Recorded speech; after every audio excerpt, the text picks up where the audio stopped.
Hello po, I am Ingrid Castella, the reporter of NUFB Gazette. And I have a question po from our, um, could you speak to the impact of stigma on individuals living with HIV or specific STIs? Ano yung question? Ano yung question? May karoon na. Could you speak to the impact of stigma on individuals living with HIV or specific STIs? Its impact. Impact of the stigma on Thank you for the wonderful question. After that, I consider myself as first runner-up.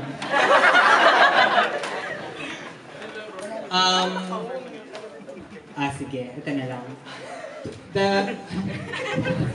Wala pa akong punchline, nagtatawa na siya. I guess the biggest impact on the stigma for PLHIVs is the treatment anxiety.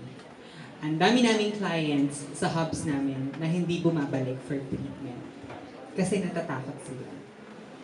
Dahil kung ano yung sasabihin ng iba, di ba? Even yung pagpapatest pa nga lang, nakakahiya na, may mga na-embarrass na pumunta ng facility.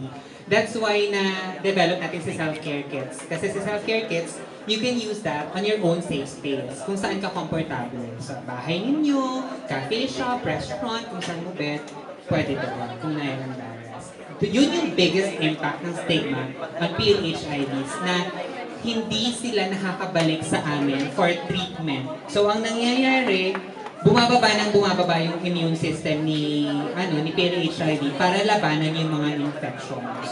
No? May mga cases pa nga na malalaman na namin, pupunta na lang yung pamilya ng PLHIV, nag-pass away na yung client. Kasi hindi na nakabalik dahil sa stigma and discrimination. So I guess that's really the worst impact of stigma. That's what we're trying to fight against. Ingrid. Meron ko siyang last question. Ayan na.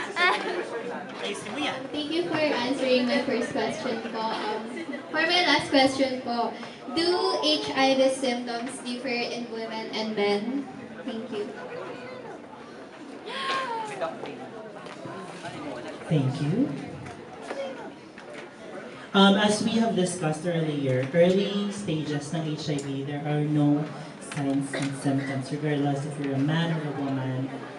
There's no signs and symptoms. The only time that you'll experience these signs and symptoms is if nasa AIDS stage ka na, wherein nakakaranas ka, meron ka ng TB, meron ka ng pneumonia, and all other opportunistic infections. Yun. So with those opportunistic infections, same lang din naman yung signs and symptoms nila sa men and women. So no specific signs and symptoms for men and women to answer your question. Alright. Thank you, Ingrid. So may nagtatanong din sa ating mga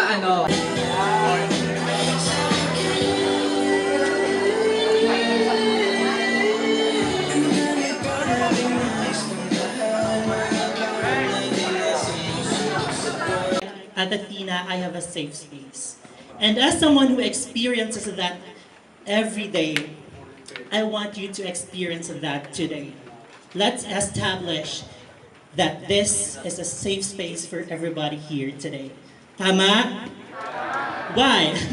Particularly in this discussion, there will be terminologies na ginagamit natin every single day.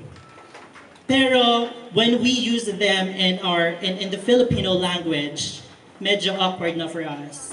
We are not comfortable using them, like the term sex, or in Tagalog, very good. Pakikipag, talik, or tama din naman. Tagalog is a...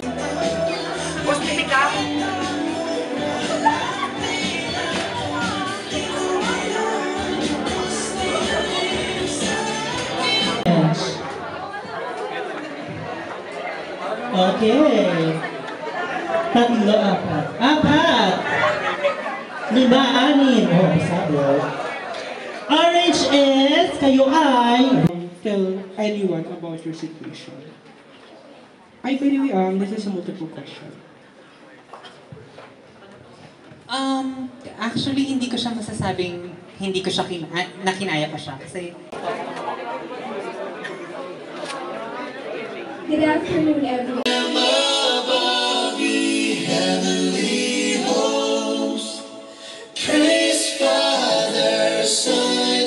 Hindi sila papatalo, grabe, kahit ilan lang sila. 2, 3, 5! Mga yung panalo natin. Lang ang undetectable stage kapag si person living with HIV ay religiously taking the treatment. Alright. Paano nakahawa ang HIV? Any idea? Tip naman tayo sa mga tanong. Pero, ano man ang sitwasyon ng kasarian, always practice? Alright! Okay, so thank you everyone for your active participation. And I hope na-answer lahat ng mga tanong nyo sa mga speaker natin. So, before we conclude, Yun ano? Kilala niyo si Tiger Slap? Si projector. Ayun sa harap. Ayun.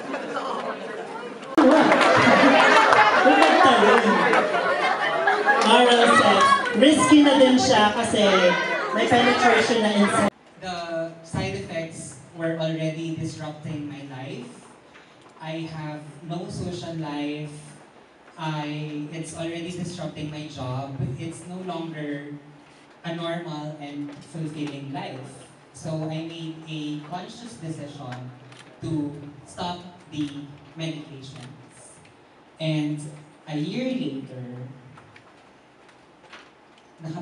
it progressed to AIDS. So I acquired tuberculosis and pneumonia.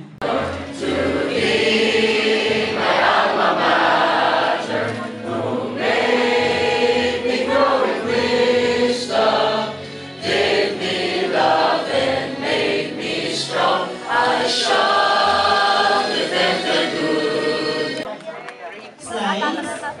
Ano yung wala doon? Ano yung hindi na wala? And, ang 4-day-10, bumaba na yung 2 points. Pero may kasi ang data. The reason na bumaba ang infection or ang cases from April to May is because nung May kasi medyo busy ang mga tao, it's barangay election. So, wala masyadong nagkakakya.